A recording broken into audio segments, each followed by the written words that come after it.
Hoje nós vamos falar sobre, né, a questão das hermenêuticas da Bíblia. O tema é hermenêuticas da Bíblia entre a academia e as tradições eclesiásticas.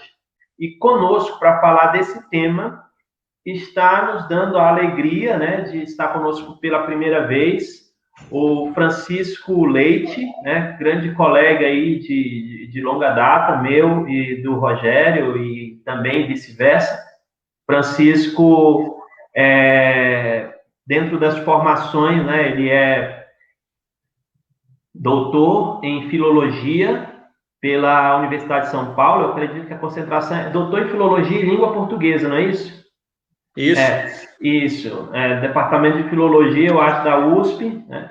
E também bacharel em teologia. Nós estudamos juntos ali, não na mesma turma, né? Eu, ele e o Rogério, em turmas diferentes, na Universidade de Mackenzie.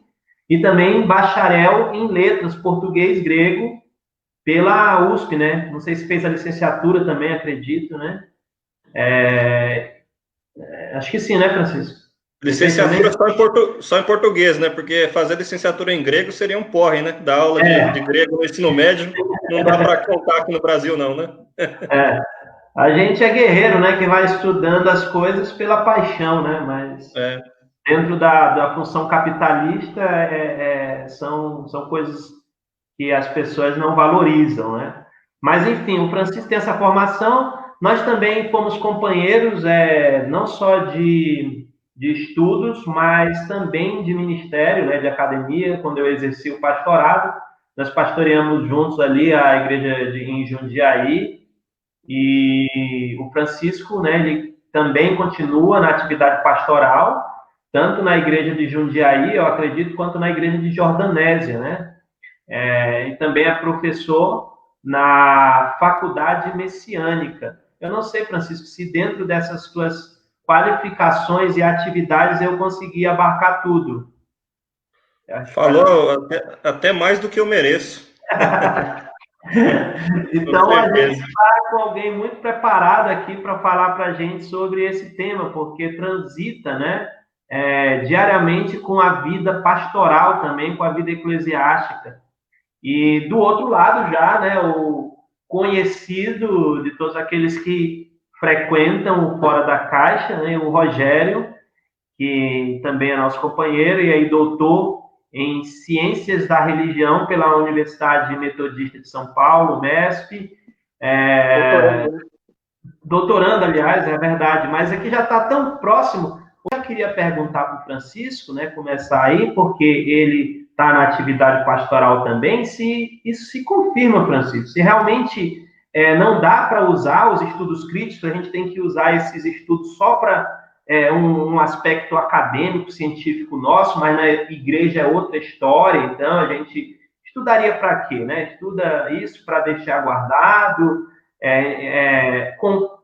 você acha que essa pergunta ela se sustenta, na verdade não essa pergunta, essa afirmação que geralmente é feita, os estudos acadêmicos têm que ficar circunscritos à academia, e o que a gente estuda academicamente não pode levar para a igreja? Bom, caro amigo Misael, saudação para você, para o meu caro amigo Rogério, para todos que nos ouvem, muito bom estar com vocês. E quem nos ouve vai perceber que, independente do conteúdo, né? Mas a gente tem um entrosamento, e só isso já dá uma boa. Já proporciona algo bom para quem compartilha aqui conosco, né? Quem está assistindo e compartilhando. Muito obrigado pelo convite. E eu gostaria, então, de responder a sua afirmação, né, de comentar a afirmação que você fez, dizendo, né, que o método chamado de histórico crítico, né, método histórico crítico, foi inventado na Alemanha, no final do século XVIII, e o seu desenvolvimento para valer se deu no começo do século XIX, na Alemanha, para o desenvolvimento intelectual e teológico dos pastores da Igreja Estatal da Alemanha, hoje chamada luterana, né? Após a Segunda Grande Guerra, chamada de Igreja Luterana.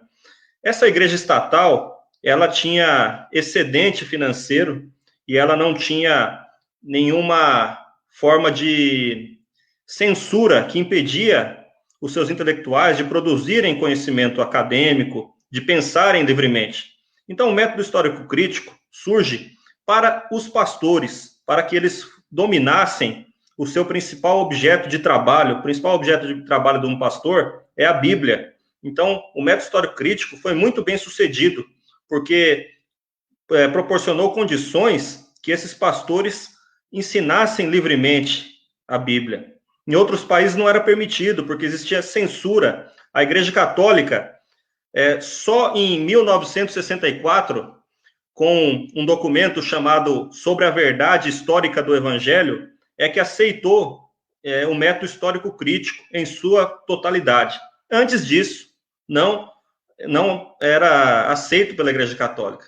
Então, acho que isso eu já respondo parcialmente, né, dizendo que os métodos, por mais técnicos que pareçam, eles foram inventados para a igreja. Um teólogo capacitado, então, teria condições de ensinar a sua igreja sobre o Evangelho, sobre o Antigo Testamento, sobre a Escritura, e instruir essa igreja, né? Então, os métodos de estudo são feitos, sim, para a igreja.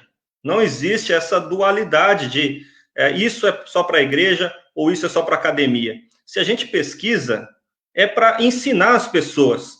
E o principal público da teologia ainda é a igreja, né? Em segundo plano, um público mais acadêmico, mas se a gente pensar de todas as pessoas que leem e que ouvem sobre teologia, é muito maior o público de pessoas que têm interesse por serem cristãs e cristãos.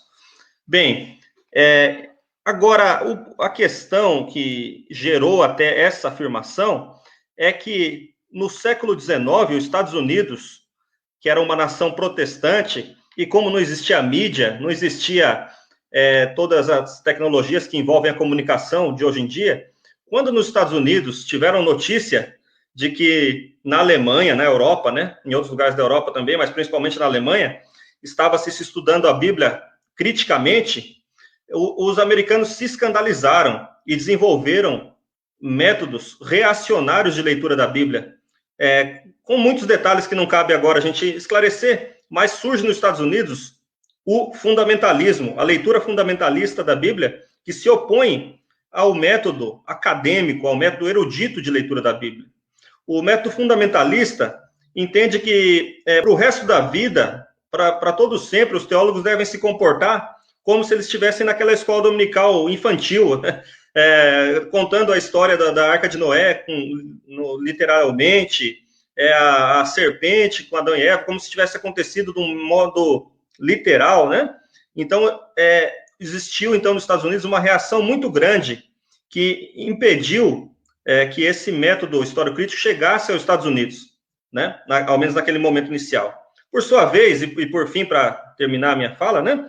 No Brasil, nós somos evangelizados pelos estadunidenses. Quem nos trouxe o evangelho aqui, o evangelicalismo, para usar o termo correto, né? Foram missionários dos Estados Unidos, no fim do século XIX, justamente na época em que a luta dos americanos contra essa leitura crítica da Bíblia mais se desenvolvia. E esses americanos ensinaram os brasileiros, os nossos antepassados, que foram evangélicos antes de nós, a ler a Bíblia literalmente, a não se colocar criticamente diante da Bíblia. E assim se perpetuou um método, como se na igreja só interessa a leitura crente, a leitura literal, a leitura sem crítica, uma leitura que se coloca como anacrônica. Mas isso não é verdade. Então, eu digo, respondendo a sua pergunta, né? Eu não concordaria com essa afirmativa. Nós devemos, no interior das nossas igrejas, praticar a leitura crítica da Bíblia, porque senão a gente legitima coisas terríveis, como a submissão das mulheres, como uma leitura que vai contra a ciência, né?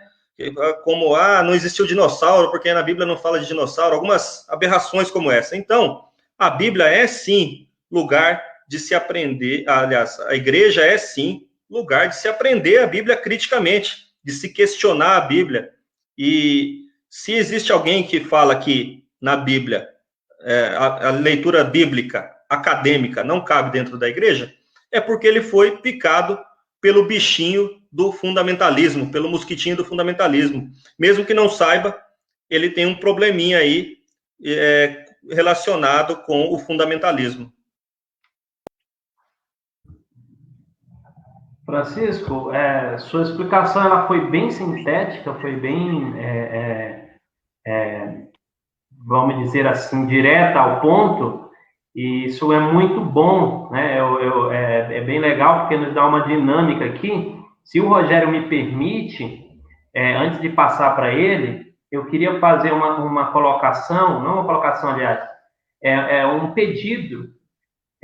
Você, como, por exemplo, pastor, no caso, né, que trabalha com o público, e aí, se você pudesse citar, por exemplo, alguma coisa da tua experiência nesse sentido, eu acho que seria bastante interessante para a gente pensar essa realidade, né? Porque existem coisas polêmicas. Como é que a tua igreja reage a esse ensino? Realmente é isso que o pessoal fala quando você faz essa outra leitura diferente da leitura que todo mundo está acostumado, que é fundamentalista. As pessoas realmente têm uma rejeição, como dizem por aí? Então, vou dar um exemplo aqui. Nós temos, por exemplo, agora eu não lembro de cabeça, mas está em uma das epístolas de Timóteo, né? A gente pode até pesquisar enquanto vai conversando aqui.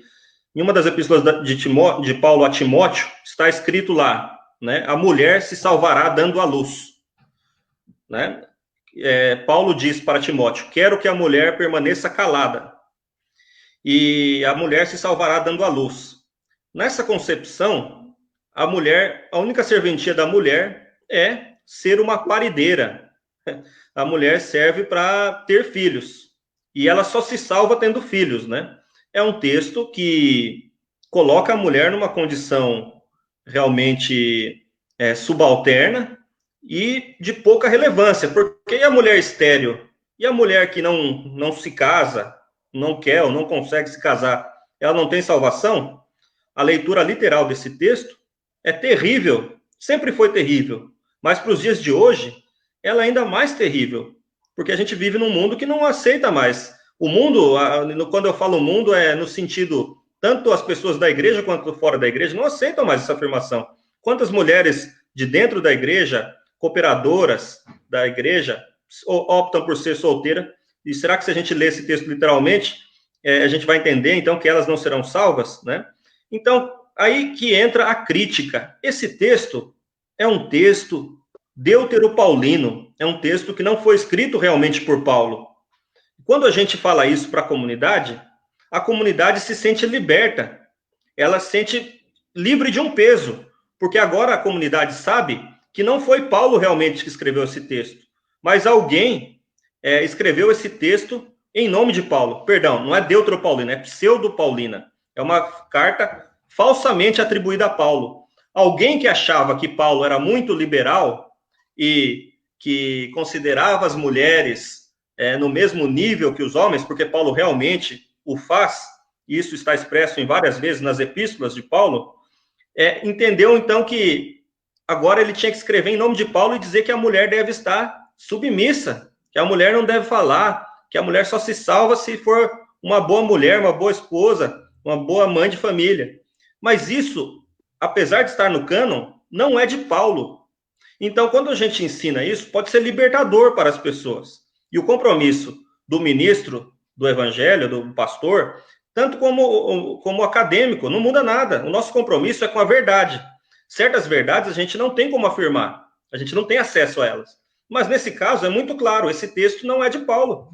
Muitos dados que a gente pode discutir numa ocasião oportuna mostram esse texto não é de Paulo.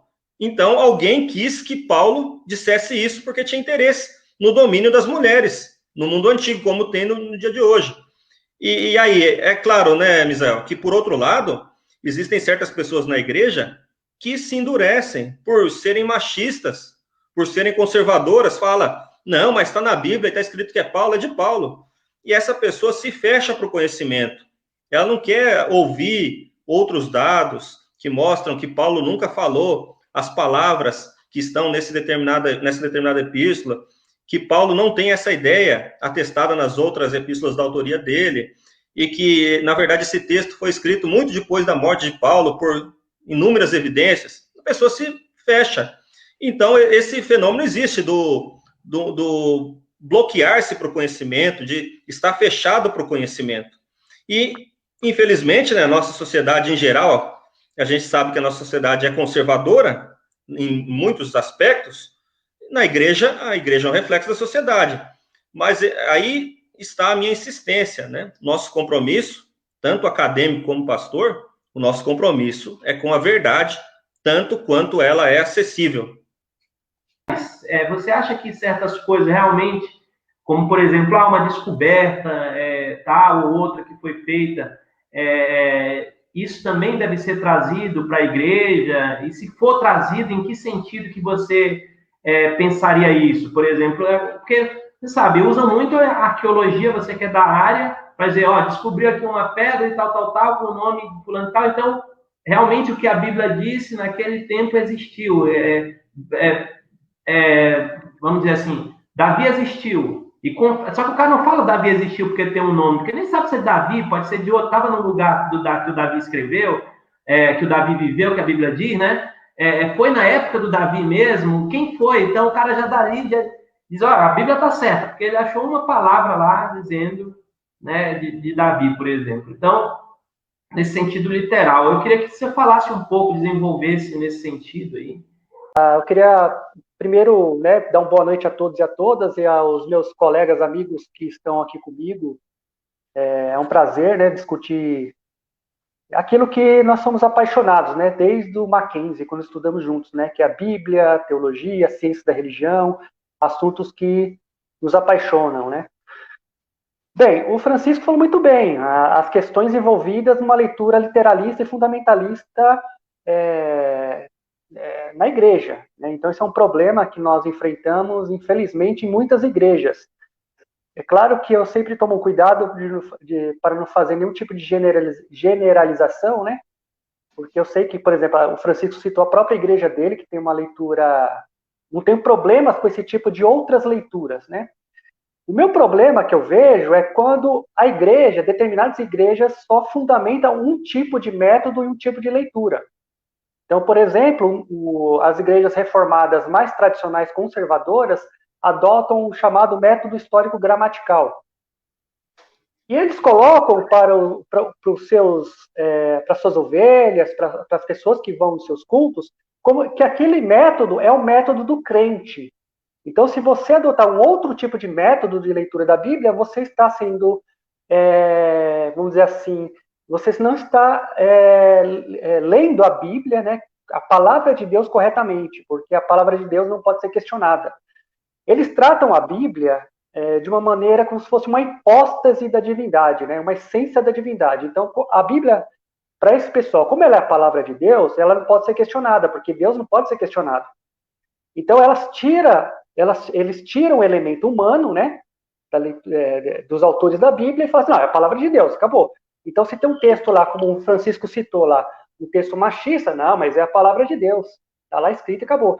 Se tem um texto lá, levando para a minha área, como Josué, né, que tem lá o assassinato de cananeus, né, homens, mulheres, crianças, eles vão afirmar o quê? Mas é a justiça divina.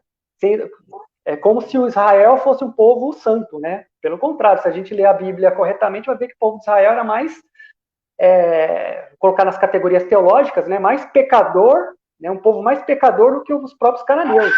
E aí a ideia de que a divindade usou de misericórdia com Israel e castigou os cananeus. Uma leitura dessa, fundamentalista, literalista do texto bíblico, desses modos, podem fundamentar também hermenêuticas equivocadas, como, por exemplo, quando os Estados Unidos os americanos usavam textos bíblicos para colonizar os latino-americanos com base em textos como esses. Vamos invadir, ou seja, nós temos a salvação, nós temos o Deus conosco, então vamos evangelizar esses povos, e esses povos são inferiores, né? Seja indígena, seja negro, seja os latino-americanos. Por quê? Porque eu, americano, tenho a palavra de Deus do meu lado. Só que a gente se esquece, e o que não é ensinado nas igrejas, e o Francisco falou muito bem, é que, assim, esses discursos são construídos também. São interpretações do texto bíblico. E más interpretações. Por que eu falo más interpretações? Porque não é lido criticamente. Usa até o Paulo Freire. O Paulo Freire fala que uma leitura correta é uma leitura crítica. Né? E ele fala assim, o meu próprio discurso precisa ser criticado. O Paulo Freire, né, ele adota esse tipo de discurso pedagógico. E é isso, a Bíblia precisa ser lida criticamente. Não dá para você pegar um texto como, por exemplo, que eu citei agora há pouco, Josué, e levar literalmente para a igreja e falar, é a palavra de Deus. Né? Eu brincava com meus alunos, Francisco e Misael, quando eu dava aula num seminário teológico, e eu falava assim, tinha um salmo que falava assim, eu oro a Deus para jogar as criancinhas na parede para que aconteçam as mesmas coisas com os babilônios. Aí eu brincava com ele, gente, isso aqui é a palavra de Deus? Como ler esse texto a partir de Jesus, né? Porque eles achavam, pô, Jesus é o Deus, né? É amor, tá bom. E esse texto aqui, a palavra de Deus? E outra coisa, né? Eu brincava com eles, tá bom, Salmo. Mas Salmo são, entre aspas, textos de louvor, né? Não é Deus louvando a ele mesmo, né? São pessoas louvando a Deus, né? Então tem todo um processo que as pessoas não pensam, né? Então, o Francisco e Misael, eu acredito que todas as informações podem ser levadas para a igreja. Eu não preciso ensinar, por exemplo, métodos de arqueologia dentro da igreja. Né? Acho que não é necessário, porque esse tipo de ensino você pode aprender na universidade. Mas eu posso levar os resultados. Por exemplo, se eu acho lá um resultado arqueológico lá, que a arqueologia é ciência, né? Ela não pode ser também levada. Esse é um outro caso. A ciência também ela é algo interpretativo. Então, se eu levo um resultado agora e falo assim, olha, de acordo com as pesquisas atuais, o Reino do Norte foi mais forte que o Reino do Sul. Então, o que a Bíblia fala de Davi, do ponto de vista da arqueologia, não é bem assim. Qual que é o problema de afirmar isso dentro da igreja? Né? Por quê? Porque, como o Francisco falou, essas interpretações são libertadoras. A pessoa não pode ficar numa caixinha dizendo assim, não, eu não posso falar isso porque sei o quê, pode acabar com a minha fé. Se a fé dela depender da Bíblia, então está tudo errado. Está tudo errado. Porque se um dia ela encontrar um erro na Bíblia, ela descobrir ela por ela própria, encontrar um erro na Bíblia, então a fé dela acabou. Porque o Rubem Alves tinha uma frase bastante interessante, que eu também sempre repito, né? Eu falo assim, e eu sempre falava isso para meus alunos de teologia, você acredita em Deus porque você acredita na Bíblia, ou você acredita na Bíblia porque você acredita em Deus? Né? O Rubem Alves falou isso no livro Religião e Repressão. Então isso é interessante, porque a pessoa ela tem uma bibliolatria muito forte.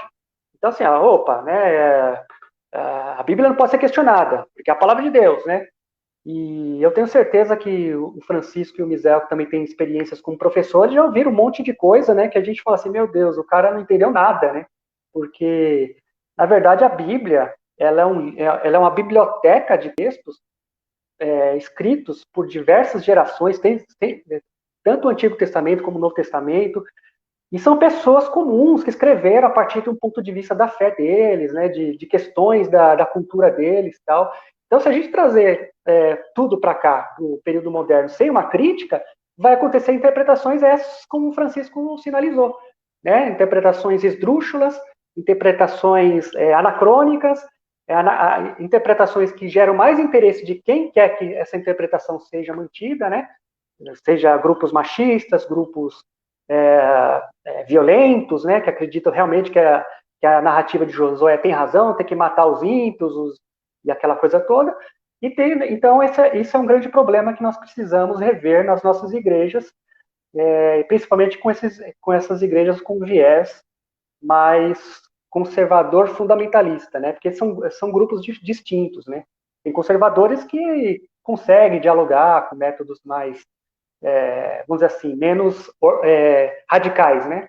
Agora, tem grupos que, infelizmente, acabam levando a ferro e fogo essas interpretações mais literalistas e sem contextualizar nada, né? Sem nenhum tipo de leitura. Só para finalizar, Francisco e Misael, um detalhe, esse método que eu falei, método histórico-gramatical, eles não têm método, né? Se você falar histórico, que tipo de método histórico esse método tem? Né? Qual escola estão remetendo? Né? Não tem método nenhum. Ele fala que é histórico, tal, mas só faz um trabalhinho lá, e o Francisco sabe muito bem, o Francisco é filólogo, né? Faz uma análisezinha lá de uma palavra e acha que aquele lá está fazendo interpretação e exegese. Né? É complicado, gente, complicado. Posso comentar? Por gentileza. O Zé tá mudo. Sim, o meu estava mudo, pode comentar. Aí você fala. O Rogério tocou aí no método histórico gramatical, né? Que foi inventado por João Calvino, e aí eu tenho que defender o João Calvino porque eu sou calvinista, né? Brincadeiras à parte, né, Rogério? O método foi criado no século XVI, quando ele era um avanço, porque diferente do método católico na época, que era um método tipológico, que lia a Bíblia em latim. Calvino, com outros reformadores, tiveram um avanço de ler a Bíblia no seu idioma original, grego e hebraico, né, e aramaico. Então, na época, foi um avanço no século XVI, mas as pessoas agora, com toda a tecnologia, com o avanço das ciências, surgimento da historiografia, que também surgiu no século XIX, as ciências sociais, século XIX, arqueologia, tecnologia para fazer pesquisa arqueológica é muito recente, né? Então, o pessoal continua falando, não, eu sou calvinista, eu vou fazer a leitura que Calvino fazia. Mas Calvino fazia essa leitura no século XVI. Se ele estivesse no nosso mundo, ele certamente proporia um método ainda mais revolucionário, já que era um intelectual na filologia e na teologia, né? Então, é bom a gente falar que a teologia, ela é uma reflexão dos homens, ela não é dada por Deus. São homens como nós que querem conhecer melhor a Deus e escrevem, desenvolvem métodos de pesquisa, livros, enfim. Mas a teologia não é dada por Deus. A teologia que serviu para Calvino não serviu já no século seguinte, que por sua vez está sempre não servindo para a próxima geração, né? Por isso que a gente sempre tem que atualizar essas leituras. E se me permite, né, eu tomei a palavra aqui, mas só mais uma coisa pontual, né? Veja, nós temos um momento de grande devastação do meio ambiente. Nós estamos no Brasil, sobretudo, né? A mídia de todo o mundo tem chamado a atenção para o que está acontecendo no Brasil. E quando eu leio a Bíblia, e eu olho que a Bíblia começa com um jardim, o Jardim do Éden, e ela termina com outro jardim, que é a Nova Jerusalém, eu tenho uma reflexão bíblica para fazer muito profunda sobre a natureza. Que o paraíso, seja o paraíso primordial, o paraíso prometido no pós-morte, ele não é um lugar ele é um lugar em que o ser humano tem contato de novo com a natureza, que apanha a fruta do pé, não é? Então, nesse sentido, a gente vê que a Bíblia ela tem mensagens muito profundas para nos passar, para nos fazer refletir. Agora, se eu penso na literalidade desse jardim, eu já entro em méritos que me fazem perder o foco de outras verdades muito mais sensíveis, né? Não interessa a literalidade do jardim primordial, mas interessa que a gente pense que Deus idealiza para o ser humano a vida numa condição com a natureza, numa paz com os animais, e que para nós hoje é uma mensagem emergente, né? Então, a literalidade ela afasta você de uma reflexão que é pertinente, né? Quer complementar alguma coisa mais, Rogério? Não, perfeito. O Francisco sintetizou bem a questão, né, de que o texto bíblico ele pode ser lido e relido em diversas maneiras positivas, diferentemente de você congelar uma leitura só, né, dizendo aqui, ó, essa é a interpretação correta, né?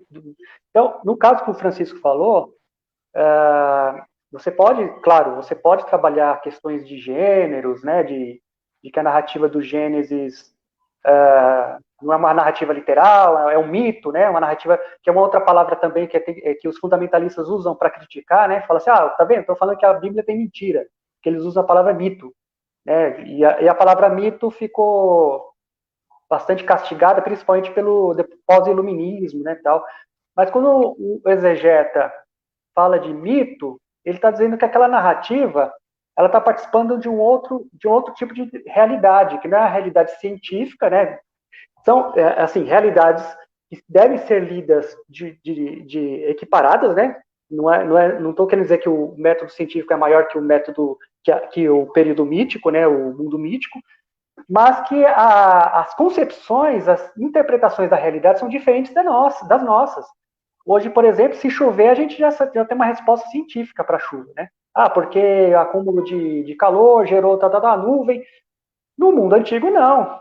Né? A questão era que a divindade, lá, a divindade da fertilidade, estava mandando a chuva. Né? Então, são concepções, são realidades distintas. Mas o que o Francisco está falando é isso, a gente se apropriar também do texto e dizer o seguinte, olha, tá vendo, esse texto não precisa ser lido literalmente, mas ele tem uma mensagem positiva para mim. Né? Então, ela comunica comigo existencialmente. Né? Então, e eu posso aplicar essa comunicação, assim como eu faço com o livro de Dostoiévski, com outros textos da grande literatura mundial. Eu posso falar, eu leio esse texto e ele tem algo para me falar. Né? E a Bíblia também, da mesma maneira. Veja, existem leituras, Francisco e Rogério, e todos que estão nos assistindo, e algumas leituras que se pretendem ser hegemônicas para tentar explicar o que está acontecendo hoje. Como que você vê isso, Francisco? Depois eu passo a mesma pergunta para o Rogério. Então, né, existe uma coisa por trás dos discursos que se chama ideologia, né?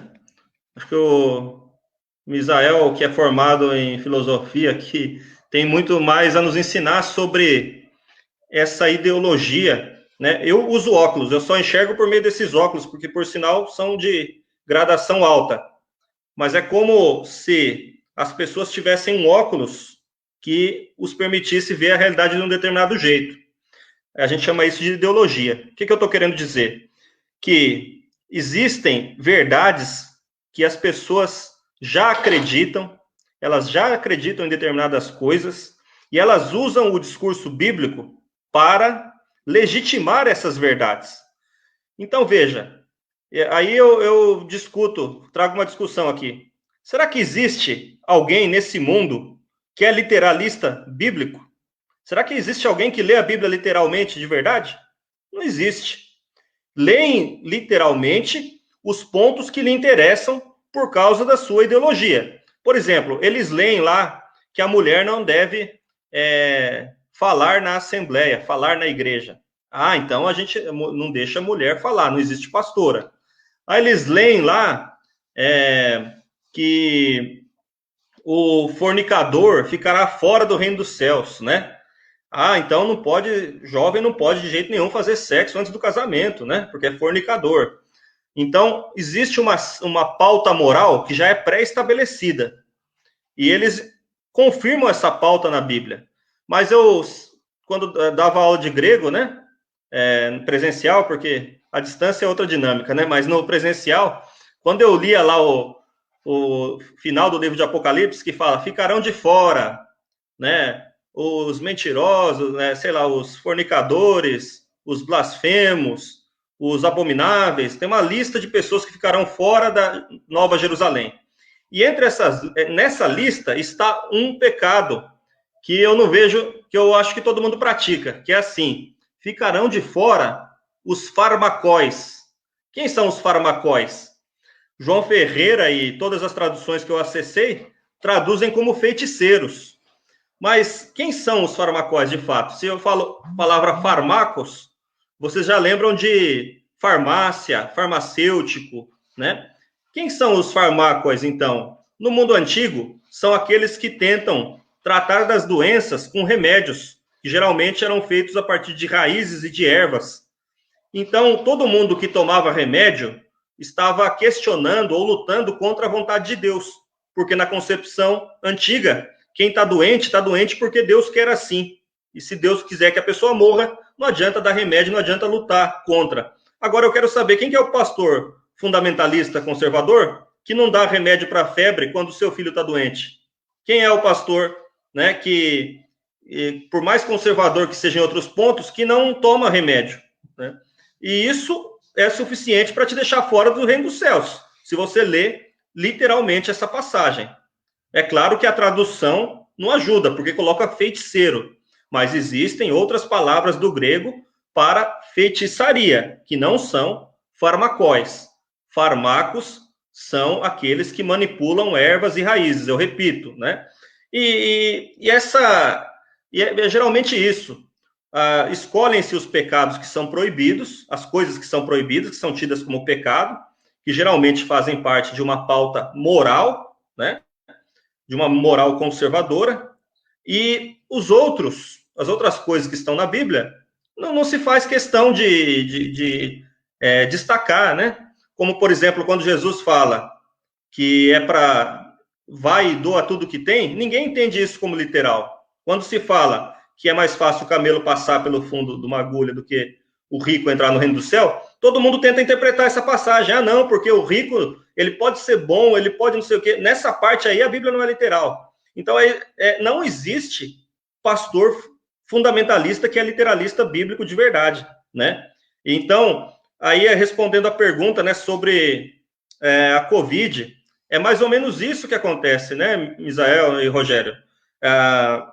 As pessoas já têm ideias estabelecidas e pegam a onda na pandemia, no assunto do momento, que se não fosse a pandemia, poderia ser um tornado, poderia ser o tsunami, como foi o tsunami, poderia ser a quebra das bolsas, como ocorreu lá em 2008, se não me engano. Sempre tem um motivo. E as pessoas, então, os conservadores, pegam essa onda para despejar o seu discurso conservador. Nessa pandemia, saíram logo nos primeiros meses, né, de isolamento, 2 livros que falavam sobre a pandemia. Um deles chama-se Coronavírus e Cristo, do autor conservador, né, chamado John Piper. John Piper, ele fala que Deus mandou a pandemia, porque quer que a igreja se prepare para a volta de Cristo, porque Deus é soberano, e se existe pandemia e ele é poderoso, significa que ele mandou a pandemia. É uma lógica muito curta. Para começar, faz de Deus um ser maldoso, que eu não sei quantos no mundo morreram da pandemia, mas no Brasil, mais de 150 mil. É um Deus que, para mostrar que Jesus está vindo, mata 150 mil pessoas, né? John Piper fala isso, e você pode pegar o livro dele e ler, e esse livro, ele é distribuído de graça, né? Porque eles têm uma campanha, existe uma campanha que esse livro chegue ao máximo de pessoas possíveis, porque você pega as pessoas com medo, as pessoas que estão com medo de ser infectada, as pessoas que estão fragilizadas por causa do isolamento. Quase todos nós ficamos, em algum momento, fragilizados por estarmos sozinhos, longe dos nossos pais, muitas vezes, né? No meu caso, eu não visitei minha mãe durante vários meses, né? A gente fica fragilizado, não tem uma conversa com um amigo presencial, então todo mundo está fragilizado. E daí solta um livro falando que a pandemia é uma ordem de Deus por causa do pecado e para mostrar que Jesus está vindo, né? Eu espero que você não gaste seu tempo lendo esse livro. Eu não estou querendo fazer propaganda, não. Eu vou escrever um artigo, depois você lê o meu artigo. Não precisa ler esse livro, não, você vai perder tempo. Mas nesse livro, Coronavírus e Cristo, você não vê o autor falar sequer uma vez de quantas pessoas estão morrendo, de quantas pessoas estão passando por situação de fome, de quantas pessoas estão entrando em depressão. Você não vê falando para as igrejas se articularem para promover a ajuda dos necessitados. Não, o que ele fala é: Deus quis a pandemia, e o tempo todo é citar textos bíblicos que mostram que Deus é poderoso e controla a doença e controla todas as coisas. Então você não precisa ler esse livro, porque o argumento é: Deus é todo poderoso, aconteceu a pandemia, portanto a pandemia foi enviada por Deus, porque senão ele impediria. É uma lógica muito simples, né? Então, essa pauta já é dada de antemão, independente do argumento. O argumento é sempre uma moldura de uma ideia que está pré-estabelecida. Ou seja, qual que é essa ideia? Qual que é o desejo? É a defesa de algumas coisas, como, por exemplo, uma pauta moral que interessa a essas igrejas, porque com a pauta moral você consegue controlar os corpos das pessoas, você consegue, além dessa pauta moral, você tem uma pauta reacionária, em que você mantém as mulheres subalternas, você mantém as pessoas lendo uma literatura pobre, porque as pessoas que têm inteligência são uma ameaça, né? E, além de tudo isso, é sempre um retorno ao método mencionado pelo Rogério, histórico-gramatical, que é um retorno ao século XVI. E olhe lá se no século XVI alguém fazia essa leitura, né? Tenho minhas dúvidas. Talvez seja um conservadorismo mais novo, que foi pintado de século XVI, né? E então, eu entendo dessa forma, né? Que você tem um discurso pré-estabelecido que pega a onda nas notícias do momento. Agora eu falei desse livro do John Piper, né? E um outro teólogo escreveu um livro que o título é Deus e a Pandemia, para responder o John Piper. Então ele questiona, fala que ele não entende. Aí ele não entende, simplesmente fala, a pandemia é um momento de crise da humanidade. Como que eu vou explicar? Eu não tenho como explicar para vocês, mas eu recomendo que vocês façam como Jesus fez. Jesus chorou, né? Então, a leitura fundamentalista citada em primeiro lugar, ela é uma leitura que afirma verdades, que parece que para aquela pessoa que está sem confiança, ela fala, olha, aqui está escrito isso, então é verdade, tal, tal, tal. Ela fica confiante. Enquanto que a leitura crítica da Bíblia, como a segunda que eu acabei de mencionar, do livrinho do bispo anglicano N.T. Wright, Deus e a Pandemia, é uma leitura que questiona. Eu não sei, ele fala claramente, eu não sei o que é a pandemia, qual o propósito de Deus com a pandemia, eu não sei como Deus pode ter mandado a pandemia, que é um sentimento muito mais humano, mas é frágil, né? Então, a gente nota que, claramente, existe uma intenção de dominar as mentes das pessoas, e principalmente das pessoas frágeis, ou das pessoas que têm interesses num conservadorismo, porque é nisso que acaba a religião. A religião, ela acaba em relações pessoais, relações que você tem com seus amigos, com as pessoas que não são suas amigas, né? Jesus ensinou muito isso, da sua relação com o seu inimigo, da relação que você tem com o diferente. É isso que, no final das contas, é religião. E existem pessoas que querem controlar as suas relações, e por isso elas querem te ensinar como ler a Bíblia. Mas o interesse delas não é realmente a Bíblia. Porque se elas fossem literalistas, talvez elas iam viver lá no meio do mato, igual os Amishes nos Estados Unidos, né? Eles talvez sejam realmente literalistas, porque vivem numa comunidade afastada, sem acesso a tecnologia, a medicamentos, né? Sem contato com ímpios, né?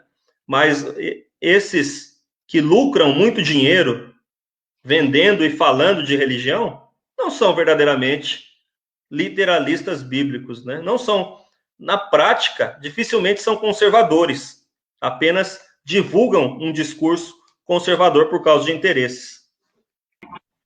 Mas eu quero só complementar que o Francisco falou que é muito grave também a questão do controle dos corpos, né?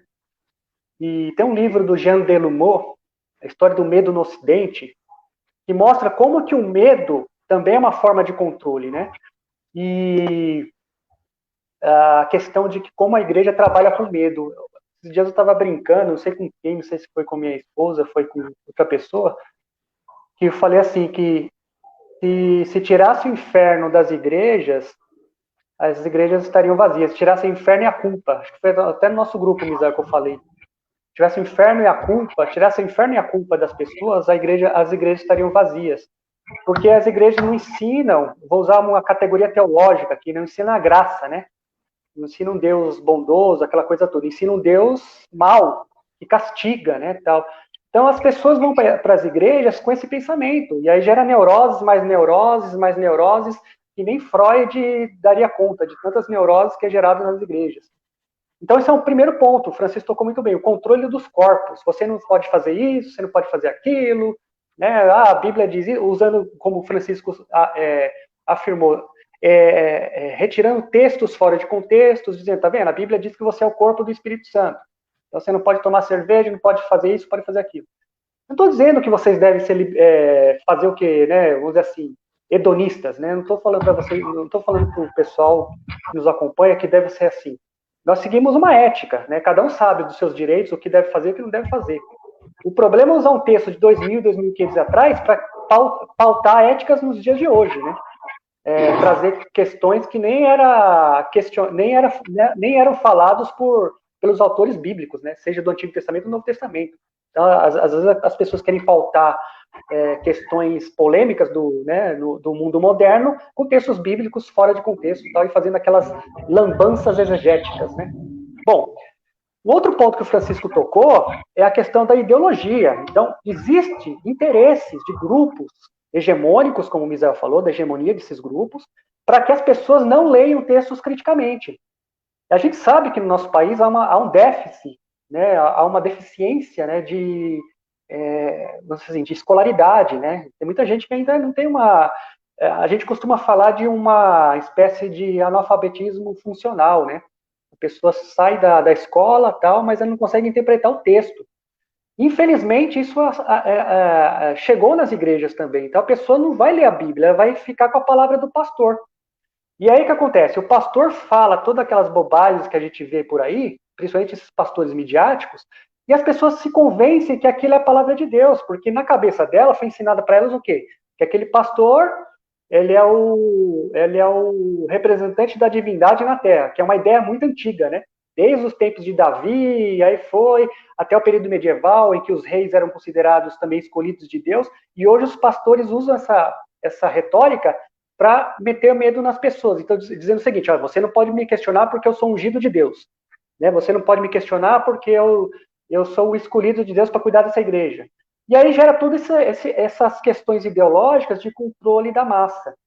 E as pessoas, né, não têm essa noção porque elas acreditam, e assim, a gente está colocando aqui as pessoas que acreditam verdadeiramente que aquilo que elas estão fazendo é o correto. Por quê? Porque ela não tem essa leitura da Bíblia, como a gente está colocando. Ela tem aquela leitura que foi ensinada para ela, mas ela não vai além daquelas leituras, né? Então, elas acabam sendo convencidas por pessoas que estão, na verdade, querendo se aproveitar, né? Como esses pastores midiáticos aí, que querem ganhar dinheiro em cima da população tal. A população principalmente mais carente, né? Então, isso é um problema. Então, a ideologia, controle dos corpos, como o Francisco salientou, né? A questão do controle das pessoas, e você não gera liberdade. Então, o que nós temos visto em muitos cristianismos por aí é que as mensagens dadas não geram liberdade para as pessoas, autonomia para as pessoas, geram aprisionamento. Por isso que eu usei até a palavra neurose, né? As pessoas ficam neuróticas, elas ficam malucas. Quantas pessoas crentes que nós já vimos por aí estão meio adoecidas por causa da igreja, por causa da culpa, por causa de, eu não dei o dízimo, Deus vai me castigar, eu não fiz isso. E todas essas concepções são usadas, são embasadas, entre aspas, né, são legitimadas com o texto bíblico. Eu costumo falar, Francisco, costumo cometer a heresia com os pais da igreja, e Misael, vocês que estudaram bastante os pais da igreja, eu falo assim, gente, para ler o Antigo Testamento, você não tem que esquecer os pais da igreja. Não adianta, porque assim, você tem que esquecer a leitura que eles fizeram, cristológica do Antigo Testamento, senão você não vai entender o Antigo Testamento. Se você partir já da leitura de Agostinho, de Orígenes, dos caras todos, e querer com aquela leitura ir para o Antigo Testamento, você não vai entender nada do Antigo Testamento. Então você tem que ir lá para o texto, esquecer a leitura deles e ler. De repente, você fala, puxa, mas Orígenes falou isso. Legal, mas você descobriu, não foi Orígenes que te falou. Isso é exegese, né? Então é isso, acho que essas questões que vocês estão pontuando nessa live de hoje, é muito importante, essas questões de controle do corpo, ideologia, e as questões das leituras que a gente tem por aí, que são colocadas na cabeça das pessoas, e de modo que as pessoas ainda não conseguem, né, ir além desses, e questionar, né, será? Né, será que é isso? Me senti provocado, que o Rogério falou, né, sobre como ler a Bíblia, então, né, porque muitas vezes nós somos, nós, assim, como professores, né, somos muitas vezes criticados por desmontar, por desconstruir e não colocar nada no lugar, né? Então, acho que o Rogério fez um exercício muito importante, né, que eu me senti provocado a dar minha opinião também sobre isso. Como, então, já que essa leitura não é a correta, né?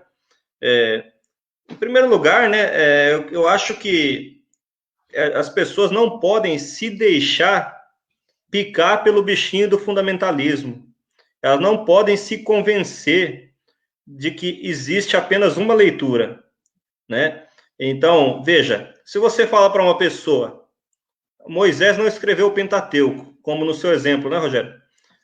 Se a pessoa foi católica ou evangélica a vida inteira e não teve uma disciplina que o ensinou que Moisés tem que ter sido o autor do Pentateuco, você fala assim para ela, ó, Moisés não é o autor do Pentateuco.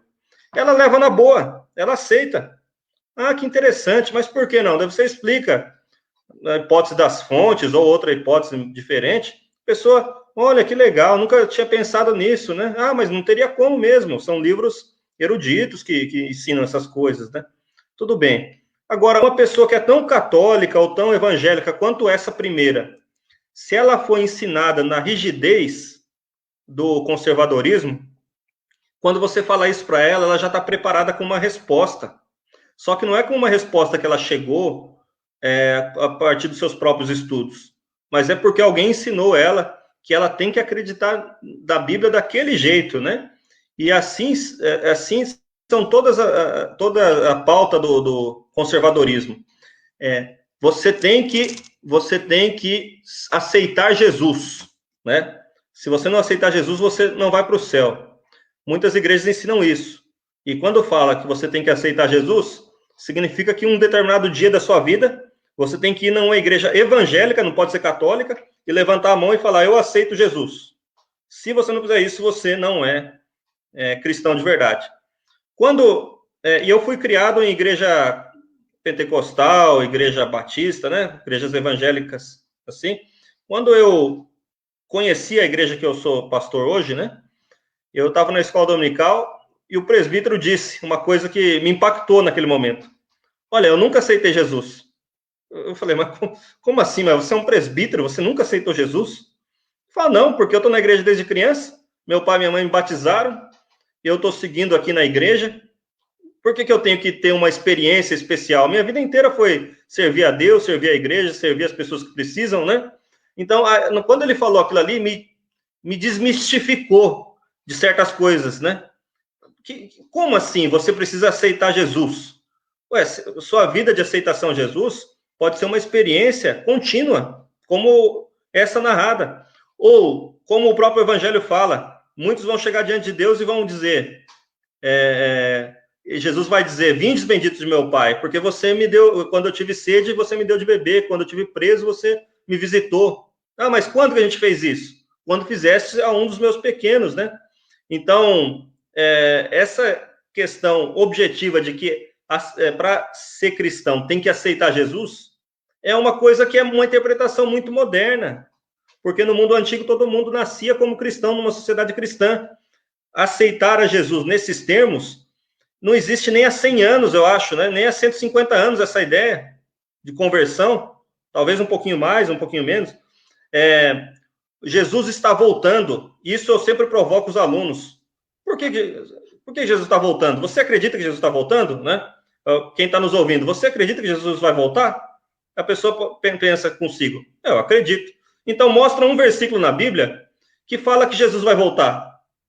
Não existe nenhum versículo que fala volta de Jesus. Jesus vem, Jesus não volta. E isso é significativamente diferente. Você, me perdoem, né, se os nossos colegas aí são da Quadrangular, né, mas está lá no slogan da Igreja Quadrangular, Jesus voltará. Mas onde que na Bíblia fala que Jesus vai voltar? Tudo isso mostra que a pessoa que lê a Bíblia por distinção ali própria, com o próprio empenho, ela não vai virar um fundamentalista. Mas quando ela acredita nisso, Jesus vai voltar, quando ela acredita que tem que aceitar Jesus, quando ela acredita que o outro tem que se converter. A questão não é que a leitura da Bíblia. A Bíblia é boa, é sensível a todas as experiências, podem encontrar edificação na Bíblia. O problema é que a pessoa está lendo a Bíblia por um viés. Então, aí para responder, né, Rogério, a pergunta que você fez e eu quis pegar carona. Como ler a Bíblia? É só não ler pelo viés fundamentalista. Você tem muitos modos de ler. Leia de forma orante, forma mística. Leia com as instruções de um livro acadêmico, de arqueologia, de historiografia, de literatura. Só não acredita nessas pessoas que querem moldar a sua mente, né?